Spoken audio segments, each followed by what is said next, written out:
Hello, নমস্কার, good evening. আমি রূপা মণ্ডল বলছি রূপাশ্রী চ্যানেল থেকে।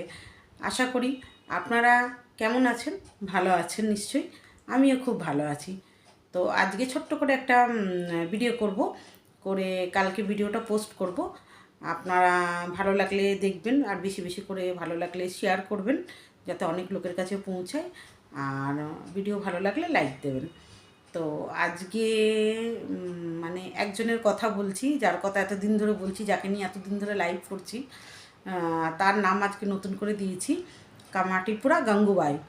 তো গাঙ্গুবাইয়ের কথা বলছি। গাঙ্গুবাই অনেক অনেক লোকের টাকা চিটিংবাজি করেছে, অনেক অনেক লোককে ঠকিয়েছে, অনেক লোকের টাকা প্রতারণা করেছে, অনেক লোককে ভয় দেখিয়েছে। 10-12 বছর ধরে এই কাজের সঙ্গে যুক্ত। হ্যাঁ, তো ও এইভাবেই ওর কাজটা 10-12 বছর ধরে লোককে ভয় দেখিয়ে সন্ত্রাস করে, হ্যাঁ, লোককে ঠকিয়ে এই ব্যবসাটা রমরমা চালাচ্ছিল। যেই ব্যবসাটা ওর বাড়ির নিচেও ও দোকানঘর করেনি, ওর শ্বশুর বাড়ির নিচেও দোকানঘর করেনি, যেখানে ভাড়া বাড়িতে থাকে সেখানেও তারও নিচে কোনো দোকানঘর নেই।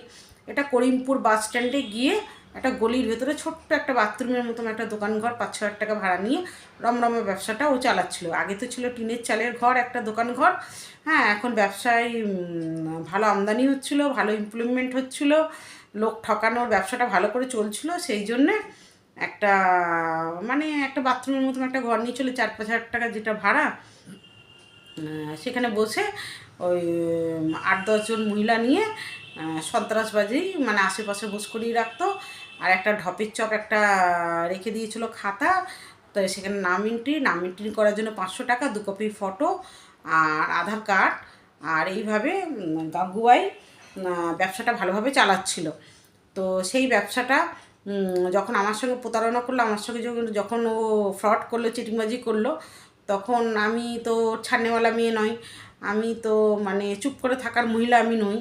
তো আমি সোজা গিয়ে পুলিশ স্টেশনে এফআইআর করলাম। তা ওর সম্বন্ধে কেস হয়ে গেল, যেটা ও জামিনও নিয়েছে ডিসেম্বরে। তো সেই সময় আমি জামিনটা আটকাতে পারিনি, আমার শারীরিক একটা অসুস্থ ছিল, সেই জন্য পারিনি। তো সেই কথাটাই আজকে আপনাদেরকে বলতে এলাম যে ওর কাছে আপনারা যাবেন না, ওর দোকানঘর বন্ধ হয়ে গেছে। আপনারা গেলে আপনাদের টাকা নেবে, নিয়ে কোনো সমস্যার সমাধান করতে পারবে না।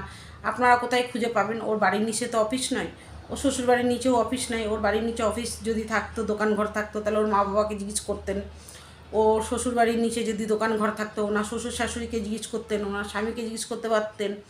ও যেখানে ভাড়া থাকে সেখানে যদি ওর নিজের দোকানঘর ভাড়া করে যদি অফিস চালাতো, সেখানে লোক ঠকানোর যদি ব্যবসাটা চালাতো, তাহলে সেখানে গিয়ে বাড়িওয়ালাকে জিজ্ঞেস করতে পারতেন। কিন্তু যেখানে ও লোক ঠকানোর ব্যবসাটা চালাচ্ছিল একটা দোকানঘর ভাড়া নিয়ে, না ওখানে কোনো বাড়িওয়ালা থাকে, না কোথাও কেউ থাকে। না, আপনারা হয়তো চিনবেনও না যে কার দোকান, কে দোকানের অনার, কে মালিক। তো যাই হোক, ওরকম ভাড়া নিয়ে ও রমরমা ব্যবসাটা চালাচ্ছিল। সেইটা আমরা 6 জানুয়ারি বন্ধ করে দিয়েছি। পুলিশ প্রশাসন নিয়ে গিয়ে আমাদের অমনেন্দু, যে ওখানকার আইসিইউ যে ছিল, অমনেন্দু বিশ্বাস, হ্যাঁ, উনি অনেক অনেক আমাদেরকে সহযোগিতা করেছেন। আমরা ওনার কাছে অভিযোগ নিয়ে যাওয়াতে, আমার দিদি ওনার সঙ্গে কথা বলাতে উনি সঙ্গে সঙ্গে স্টেপ নিয়েছেন, নিয়ে সঙ্গে সঙ্গে ওকে অ্যারেস্ট করে আনতে বলেছে, ওর দোকান বন্ধ করে দিতে বলেছে। সেই থেকে ওর দোকান বন্ধ আছে 6 জানুয়ারি থেকে। আপনারা ডেটটা মনে রাখবেন, 6 জানুয়ারি। এখন গিয়ে কিন্তু দেখবেন ওর দোকান কিন্তু বন্ধ, ও কিন্তু খুলতে পারছে না দোকান। ঘুরে ঘুরে লাইভ করছে, বড় বড় কথা বলছে যে আমার দোকান আমি বন্ধ রেখেছি, আমি এখন রেস্ট করছি, আমি এখন এই করছি, আমি ও করছি, আমি ঘুমোচ্ছি, আমার ঘুমোলে মাইন্ড ঠিক হবে, আমার মুখে মেছেদার দাগ ঢাকা পড়ে যাবে, আমার চোখ মুখ ফুলবে। হ্যাঁ, তো এখন ওর আর রাত্রিবেলা রাত্রির আগে যেরকম ওর বুকিং হতো রাত ভোর, এখন আর ওর বুকিং হচ্ছে না, ওকে আর কেউ নিচ্ছে না। শরীরটা তো বেঢপ হয়ে গেছে না মাল খেয়ে, আর একই জিনিস কতবার মানুষ করবে, রগড়াবে। ডেলি আপনাদের যদি বিরিয়ানি দেয়, তো বিরিয়ানিকে আপনাদের ডেলি খেতে ভালো লাগবে? কখনো কখনো মনে হয় না একটু ডাল ভাত খাই, একটু ঝিঙে আলু পোস্ত খাই, একটু ইলিশ মাছ খাই, কখনো একটু দই কাতলা খাই। তো সেরকমই মানুষেরও তো সে একটা রুচির ব্যাপার আছে। তো মানুষও সেরকম টেস্ট পাল্টায়। তো ওর এখন বুকিং হচ্ছে না, ওর বুকিং বন্ধ, দোকান বন্ধ, ওর বুকিং বন্ধ। রাত্রির ভর যে বুকিং থাকতো, সে বুকিংটাও বন্ধ হয়ে গেছে। সেই জন্য ও এখন বাড়িতে ঘুমাচ্ছে। তো ভালো কথা, ঘুমোলে ব্রেনে রেস্ট পাবে, শরীর ভালো থাকবে। কিন্তু মেছেদার দাগ ঢাকবে না। মেছেদের দাগের জন্য আলাদা ট্রিটমেন্ট করাতে হবে, তাহলেই যদি মিছাদের দাগ যদি ঢাকে, আর একটা একটা দাগ না তো, ওর তো গোটা মুখে দাগ। হ্যাঁ, তো কোন কোন জায়গায় ও ঢাকবে, এক জায়গায় ঢাকবে আর এক জায়গায় দাগ বেরিয়ে পড়বে, আরেক জায়গায় ঢাকবে ওর আরেক জায়গায়, ওর ওর মুখে কি ওর সারা শরীরে ওর দাগ। ঠিক আছে, তো যাই হোক, যেটা আজকে আমরা বলতে এসেছিলাম, ও সবসময় বলে যে ও অনেক বড়লোক ঘর থেকে বিলং করে, ও আম্বানি কী বলে তোমার, আম্বানি ফ্যামিলিরা যেরকম মানে হাই ফাই রিচ ফ্যামিলি, হ্যাঁ সেরকম ঘর থেকে নাকি ও বিলং করে, ওর বাপের বাড়ি নাকি হাই ফাই অবস্থা, ওর শ্বশুর বাড়ি নাকি হাই ফাই অবস্থা। তাহলে তো ওর লোকের থেকে লোক ঠকিয়ে এত টাকা নেওয়ার দরকার নেই, ও তো ওর নিজের তো নিঃস্বার্থে বিনা পয়সায় তো লোকের পাশে এসে তো সমাজসেবিকাগিরিটা তো করতে পারে, লোকের তো সমাজসেবা দিতে পারে বিনা পয়সায়। যার পয়সার দরকার নেই, শ্বশুরবাড়ি এত পয়সা, বাপের বাড়ি এত পয়সা, বরের এত পয়সা, তাহলে সে তাহলে লক্ষ লক্ষ টাকা, হাজার হাজার টাকা, 50,000, 45,000, 25,000, 65,000, 1,00,000 টাকা, 2,00,000 টাকা তাহলে লোকের থেকে আত্মসাৎ করছে কেন? তাই সে তো তাহলে নিজের পয়সা খরচা, তার তো যখন পয়সার দরকার নেই, সে তো নিজের পয়সা দিয়ে সমাজসেবা করে আসতে পারে। কিন্তু ওই মানুষের অভ্যেসের দায়, চিটিংবাজি করে করে অভ্যেস হয়ে গেছে, চিটিংবাজি না করলে পোষায় না, তো সেই জন্য চিটিংবাজিটা করছে। এবার আপনারা দেখুন, যদি ওর দোকানটা যদি ওর বাড়ির নিচে হয়, কি ওর শ্বশুর বাড়ির নিচে হয়, কি ও যেখানে ভাড়া থাকে, হ্যাঁ সেখানে যদি ও দোকান ঘরটা 420 ব্যবসাটা চালায়, তাহলে পুলিশ প্রশাসন গিয়ে নিশ্চয়ই মা বাবাকে, মেয়েকে না পেলে মা বাবাকে তুলে নিয়ে আসবে, বৌমাকে না পেলে শ্বশুর শাশুড়িকে তুলে নিয়ে আসবে, আর বরকে তুলে নিয়ে আসবে। আর ভাড়া বাড়িতে যদি গিয়ে ওই গাঙ্গুবাইকে যদি না পায়, কামাটিপুরা গাঙ্গুবাইকে যদি না পায়, তাহলে বাড়িওয়ালাকে গিয়ে কমপ্লেন করবে যে এরকম ভাড়াটা রেখেছেন আপনার বাড়িতে 420, নিচে দোকান ঘর নিয়ে 420 চালাচ্ছে, এত লোকের আত্মসাৎ করছে, এই করছে ওই করছে, পুলিশ প্রশাসন মানে যারা ওরা যা যা বলে, হ্যাঁ সেই সব বলবে। সেই জন্যে একদমই ওইগুলোকে, ওই সব জায়গায় যেখানে বাস সেখানে ও কিন্তু চাষটা করেনি। ভীষণ ব্রেনি মহিলা তো, ভীষণ চালাক মহিলা তো, আর চিটিংবাজিটা খুব ভালো করে বুঝে গেছে, যেহেতু 1-2 বছর তো করছে না, 12 বছর ধরে চিটিংবাজিটা করছে, তাই বিশাল অভিজ্ঞতা ওর। হ্যাঁ, ওর অভিজ্ঞতার সঙ্গে ওর ব্রেনের সঙ্গে আচ্ছা আচ্ছা চিটিংবাজ পারবে না, মানে হেরে যাবে ওর চিটিংবাজি করতে গেলে ওর সঙ্গে। তো সেই জন্য ওই করিমপুর বাস স্ট্যান্ডে, নতুন বাস স্ট্যান্ডে একটা দোকান ঘর ভাড়া নিয়ে ও রমনামা ব্যবসাটা চালাচ্ছিল। আমাদের টাকা 420 করাতে আমরা 3টে মহিলা গিয়ে পুলিশ প্রশাসনের কাছে অভিযোগ জানিয়ে, আরও 40-50টা ওর অভিযোগ লেখা ওখানে পড়ে আছে। হ্যাঁ, ওরা খোঁজখবর নেয়নি, ওরা আসেনি। হ্যাঁ, ওদেরকে বারে রিকোয়েস্ট করবো যে আপনাদের যদি টাকা দেওয়ার থাকে, আপনারা দিয়েছেন, আপনারা যদি প্রতারণা হয়েছেন, আপনারা আসুন, টাকা চান, আমাদের সঙ্গে কন্ট্যাক্ট করুন, আমাদের সঙ্গে কথা বলুন এসে, আমরা আপনাদেরকে টাকা কিভাবে পাইয়ে দিতে হয়, কি করতে হয়, আমরা আপনাদের পাশে এসে দাঁড়াবো। খালি আপনারা এই নাম্বারটাতে যোগাযোগ করুন, 9123784247-এ। এই নাম্বারটাতে আপনারা যোগাযোগ করুন, আপনাদের টাকা কিভাবে পাইয়ে দিতে হবে, কি করে করে দিতে হবে, সে আমরা ব্যবস্থা করে দেবো সেটা। তো সেই জন্য বলছি যে ওর কাছে যাওয়ার আগে একবার না 10বার ভাববেন, ভাবনা চিন্তা করে যাবেন। টাকা দিয়ে ফেললে, ঠকে গেলে তখন আর কিছু করার নেই। পুলিশ প্রশাসন ওকে গিয়ে কোথায় খুঁজবে? এই তো দোকান বন্ধ হয়ে গেছে, এবার ওকে কোথায় খুঁজবে? আর একটা যে গরিব মানুষ যে পরিচালিকার কাজ করে, মঞ্জু দাস মেয়েটা, হ্যাঁ সেও কাজের জন্য নিয়ে গেছিলো, সে তার থেকেও 40,000 টাকা চেয়েছিলো, সে 40,000 টাকা দিয়েছে। দেওয়ার পর তার কাজে সে গেছে, গিয়ে সেখানেই তাকে দোষারোপ করেছে।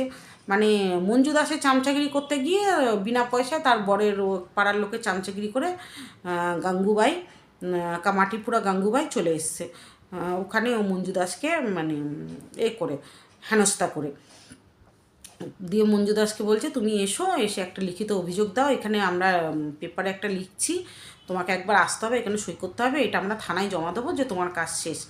মানে ও যদি যায়, মঞ্জু দাস যদি যায়, তাহলে ওরা ওদের ইচ্ছে মতন যা খুশি লিখিয়ে রাখবে পেপারে। এবার মঞ্জু একা তো যাবে, ওর তো মা ছাড়া তো ওর তো কেউ নেই, ভাই একটা থাকে, সে বিদেশে কাজ করে, হ্যাঁ কোথায় হায়দ্রাবাদ নাকি চেন্নাইতে কাজ করে। তো যাকে মঞ্জু দাস ওর হাজব্যান্ডের সঙ্গেই প্রবলেমটা চলছে, তো গেলে মঞ্জু দাস নিজেই যাবে, তো ওকে দিয়ে সইটা করিয়ে নেবে, নিয়ে ওইটা কোর্টে সাবমিট করে দেবে কিংবা থানায় সাবমিট করে দেবে যে আমি যে তুলনায় পয়সা দিয়েছি আমার কাজ আমি বুঝে পেয়েছি। তো মঞ্জু দাস ওর কাছে যায়নি, একা একা ওর কাছে যায়নি, আর মঞ্জু দাসকে আমরা বারণ করেছিলাম যে তুমি যাবে না ওর কাছে, তো মঞ্জু দাস ওর কাছে যায়নি। তো এটাই মানে অন ক্যামেরায় আমি বলতে এলাম আজকে, যে আমার সঙ্গে যে প্রতারণাটা করেছিল, আমার যে 2 লক্ষ টাকা নিয়ে আমাকে যে ঠকিয়েছিল, আমাকে যে আত্মসাৎ করেছিল, আমাকে গয়না দেবো বলে, ফেরত দেবো বলে গয়না আমাকে দেয়নি, সেই টাকাটা নিয়ে পুরীতে এই দীঘাতে চলে গেল, সুইমিং পুলে চান করছিল, আমচে চামচেদের নিয়ে গেঞ্জি পরে, ওই একটা ধুমসি চেহারা, টুনটুনির মতন একটা চেহারা, ধুমসি, ওই আমরা কি চেহারা দেখলে বুঝি না, ও পাক্কা মাল খাওয়া মানে চেহারা, মাল খেয়ে খেয়ে ওরকম চেহারা হয়ে গেছে। মাল খেয়ে খেয়ে আর গুতানি খেয়ে খেয়ে ওরকম চেহারা হয়ে গেছে ওর।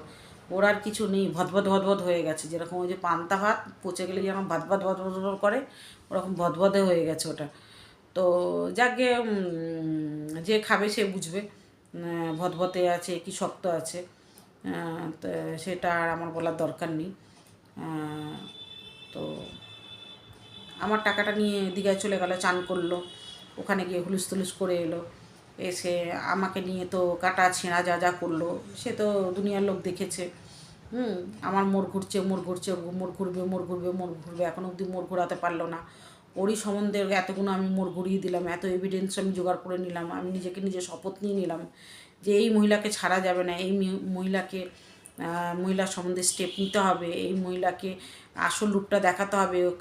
কাক ময়ূর রূপ সে যে এতদিন পেখম তুলে নাচছিল, একে এর আসল রূপে আনতে হবে, যে কাক, হ্যাঁ, এ ময়ূর সেজে ঘুরে বেড়াচ্ছে, এর আসল চেহারা লোকের সামনে নিয়ে এসেছি, এর আসল রূপ নিয়ে এসেছি, আপনারা সবাই দেখেছেন। আর কি কি হচ্ছে সেগুলো আমি প্রত্যেকটা ইউটিউবে আপনাদেরকে ছাড়ছি আর বলছি, জানাচ্ছি। তো আমার কাজে যখন গিয়েছিলো 2 লক্ষ টাকা নিয়েছিল, আমি তো খালি বাবলি মুখার্জির নামে লিখিত জমা দিয়েছিলাম, আমি ওর কোনো সহযোদ্ধাদের নামে লিখিত জমা দিইনি।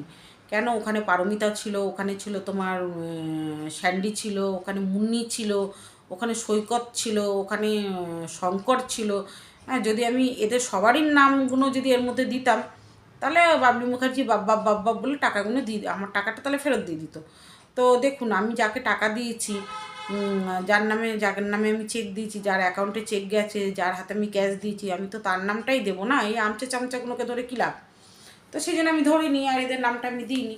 তো যাকে এই জামিন নিয়ে ছাড় পেয়ে গেছে, সবার নাম দিলে সবারই জামিন তখন বুঝতে পারতো যে কত টাকা জামিন নিতে লাগে, তো সবারই নাম আমি দিইনি। তো এবার আমি অন ক্যামেরায় বলছি, মঞ্জু দাস টাকাটা দিয়েছে, ওনাকে 40,000 টাকা দিয়েছে। তো মঞ্জু দাসের টাকা যদি এই অন ক্যামেরায় বলছি, যদি ও ফেরত না দেয়, গাঙ্গুবাই যদি মাটিপুরা গাঙ্গুবাই যদি ফেরত না দেয়, তো মঞ্জু দাসকে দিয়ে এবার তো লিখিত অভিযোগ জমা দিয়েছি, এবার কিন্তু এফআইআর করে, আর যারা যারা মঞ্জু দাসের সঙ্গে কাজে গেছিলো, হ্যাঁ, মঞ্জু দাসের কাজে যারা যারা গেছিলো, ওই গাঙ্গুবাই গেছিলো, ওই ডলি গেছিলো, ওই রিঙ্কি গেছিলো, ওই শঙ্কর গেছিলো, প্রত্যেক জনার নাম দেওয়া হবে ওখানে। ওই পারমিতা গেছিলো, স্যান্ডি গেছিলো, প্রত্যেক জনার নাম দিয়ে কেস করা হবে। যদি মঞ্জু দাসের টাকাটা মঞ্জু দাস যদি ফেরত না পায়, তাহলে এই স্টেপটা আমাদের নেক্সট স্টেপটা আমরা এটাই নিতে চলেছি, অন ক্যামেরায় বলে দিলাম। আমাদের কিন্তু পুলিশের কাছে কোনো অভিযোগ নেই, আমাদের নামে কোনো এফআইআর নেই, আমাদের পিএসে আপনারা চলে যান, কোনো এফআইআর নেই, আমার দিদি পূর্ণিমাদির নামে দেখেন কোনো এফআইআর নেই, কোনো অভিযোগ নেই, কিছু নেই। ওর যে 40টা 50টা এফআইআর, ওর যে 40টা 50টা যে অভিযোগ, হ্যাঁ, এই অভিযোগগুলো যদি তুলে লালবাজারে যদি আমরা সাবমিট করে দিই, আমরা যদি সেই কপি তুলে যদি লালবাজারে পাঠিয়ে দিই, তখন ও সামলাতে পারবে তো? এত লোকের যে 420 করে যে ও বসে আছে, এখনও অবধি দাঁত কেলাচ্ছে, দাঁত বার করে, আগে গিয়ে দাঁতের শেপটা ঠিক করে আয়, যা যা কেলানি, যা দাঁতটা আগে গিয়ে ঠিক করে আয়। মুখে তো মিছেদার দাগ, তো পুরো মুখে তো দাগ ভর্তি, তার সঙ্গে যা দাঁতটা গিয়ে আগে ঠিক করে আয়, বুঝেছিস? দাঁতটা গিয়ে আগে ঠিক করে আয়, তারপরে হ্যাঁ করে হাসবি। হ্যাঁ, এবড়ো খেবড়ো ললিতা পাওয়ারের মতন তো তোর মুখ। তো এই হচ্ছে তোর মানে ব্যাপার,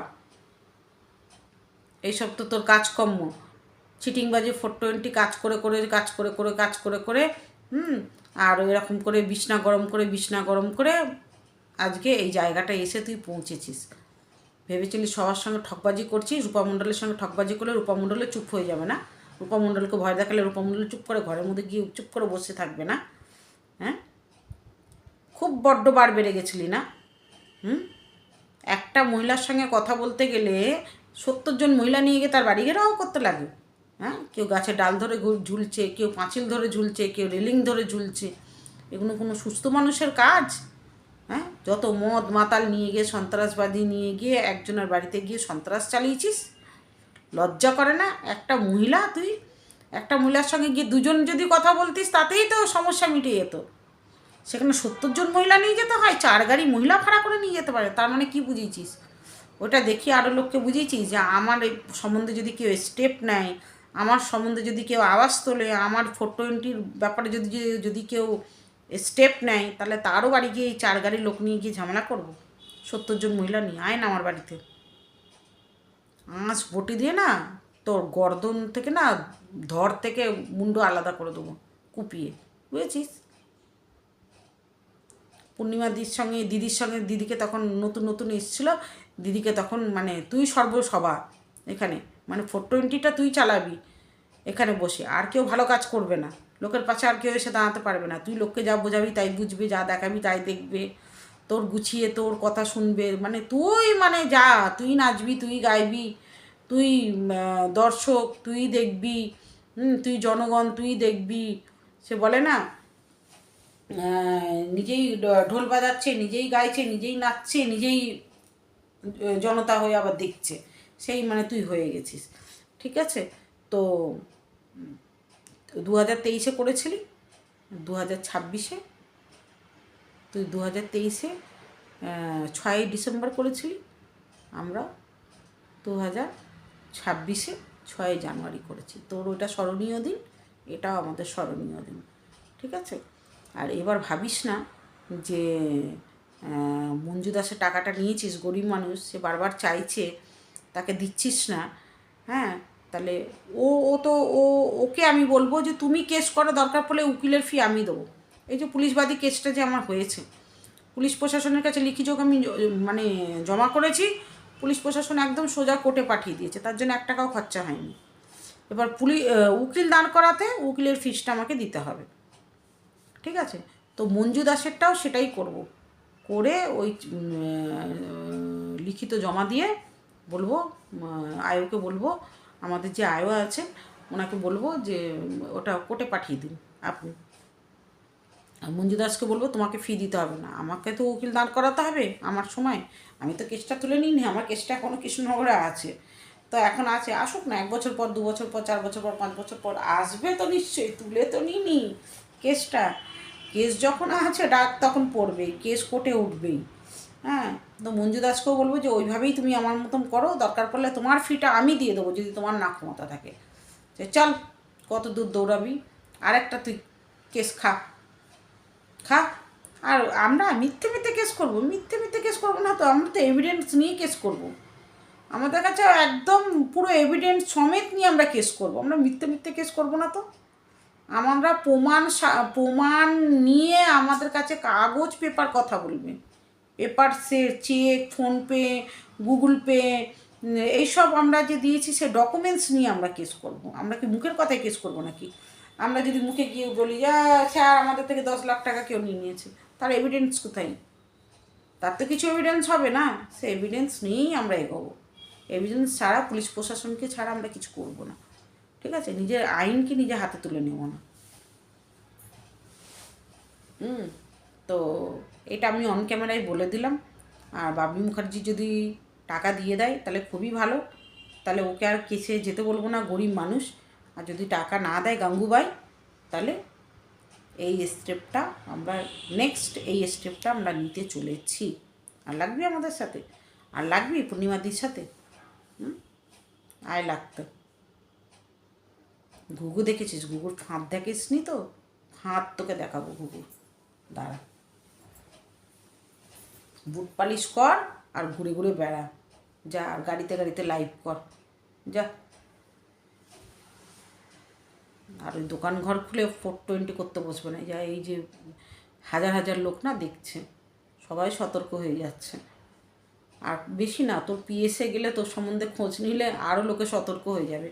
আমার মুখের কথাও যদি কেউ বিশ্বাস না করে, তোর থানায় গিয়ে যদি তোর পিএসএ গিয়ে তোর সম্বন্ধে যদি জিজ্ঞেস করে না, তোর পিএসের লোকই তোর বায়োডাটার পুরো দিয়ে দেবে তাদেরকে, যে তুই ওখানে তোর কী বায়োডাটার আছে, তুই কী করিস, তোর কী সম্মান, তোর কতগুলো অভিযোগ, তুই কত বড় ফ্রড ওখানে। তোর পিএসসি তোকে দিয়ে দেবে সার্টিফিকেট। যেরকম আমাদের পিএসসি গেলে আমাদের সার্টিফিকেট দিয়ে দেবে, সেরকম তোর পিএসসি গেলে তোর সার্টিফিকেট দিয়ে দেবে, বুঝেছিস? তোর এলাকা, তোর পিএস জোর জবরদস্তি লোকের সঙ্গে হাত মিলিয়ে ফটো তুলবে, সেলফি তুলবে, দিয়ে ছাড়বে, বড় বড় ব্যানার টাঙাবে, পোস্টার টাঙাবে। আমার কৃষ্ণনগর, হ্যাঁ, এসপির সঙ্গে তুলে হাত মিলাবে, বুকে দেবে, জোর জবরদস্তি ফটো, মানে কেউ ফটো তুলতে চায় না এই বুড়িটার সঙ্গে, মেচেদা বুড়ির সঙ্গে। হ্যাঁ, এই মানে গাঙ্গুবাইয়ের সঙ্গে কেউ ফটো তুলতে চায় না। কোদালের মতন দাঁত আর মুখে কি দাগ, বাপরে বাপ, দেখলে মুখ মানে যখন মেকআপটা তুলে দেবে মানে দেখলে ঘৃণা লাগবে মুখটা। তো এর সঙ্গে কেউ ফটো তুলতে চায় না, এই ইচ্ছেকৃতভাবে ফটো তুলবে, তুলে তুলে পোস্ট করবে যে দেখো আমার এর সঙ্গে ওর সঙ্গে। এসব তো লোককে ভয় দেখায়। ওর নিজস্ব কী দম আছে সেটা তো দেখে নিলাম, নিজস্ব কী দম আছে। যাকে তাহলে আমরা নেক্সট, এটাই আমি আজকে বার্তা নিলাম অন ক্যামেরায়। আর দিদি আমাদের সাথে আছে, পূর্ণিমাদি আমাদের সাথে আছে, আমাদের সাথে দিদি আমাদের সাথে। এভাবেই তুমি আমাদের পাশে থেকো, এভাবেই তুমি আমাদের মাথার উপরে হাত রেখো, এইভাবেই তুমি আমাদেরকে গাইড করো। আর তোমার জন্যে আমাদের অনেক অনেক ভালোবাসা তোমার জন্যে। মন থেকে অনেক অনেক অনেক অনেক ভালোবাসা তোমার জন্য। ভগবান তোমার ভালো করুক, লোকনাথ বাবা তোমায় সর্বদাই ভালো রাখুক, এই প্রার্থনাই করি। আর যেভাবে তুমি এগিয়ে যাচ্ছ সেইভাবে তুমি এগিয়ে চলো, আমরা তোমার পাশে আছি। এই বলে আজকের ভিডিওটা আমি রাখছি, ছোট্ট করে লাইভটা করলাম। ভালো লাগলে লাইক দেবেন, সাবস্ক্রাইব করবেন, আর অনেক বেশি বেশি করে শেয়ার করবেন, যাতে প্রতারণার হাত থেকে, চিটিংবাজের হাত থেকে লোক যাতে বাঁচে, সতর্ক হয়। ভালো থাকুন, সতর্ক থাকুন। আর এই গাঙ্গুবাইয়ের কামাঠিপুরা গাঙ্গুবাইয়ের থেকে সতর্ক থাকুন। এই সব কামাঠিপুরা গাঙ্গুবাইদের জন্যে যারা ভালো কাজ করছে তাদেরকেও লোকে বিশ্বাস করছে না। মানে যদি ধরুন 10টা মাছের মধ্যে যদি একটা মাছ পচা থাকে, সেই মাছটার যদি গন্ধ বেরোয়, সবাই ভাবে কি শুধু সব কটা মাছই পচা। কিন্তু বলে না, তালাওতে মানে একটা মাছ যদি গন্ধ থাকে, পুরো তালাওটা গন্ধ করে দেয়, সেই হয়েছে এই ভদ্রমহিলা। ভদ্রমহিলা তো বলা যায় না, নোংরা মহিলা বা আজে মহিলা। কিছুদিন আগে তো নিজের স্বামীর সঙ্গে থাকতো না, এখন আবার কোথা দিয়ে বলছে আমার বর, আমার বর, আমার বর। ওর যে কটা বর ও নিজেই জানে না। সে বলে না যে 7 দিনে 7টা বর, এর বোধহয় 1000টা বর। ও নিজেই জানে না কোন বর কোন দিন কার সঙ্গে থাকে। তো এই বলে আজকের ভিডিওটা আমি এখানে রাখলাম। আপনারা ভালো থাকুন, সাবধান থাকুন, সতর্ক থাকুন। চলুন, টাটা, গুড নাইট।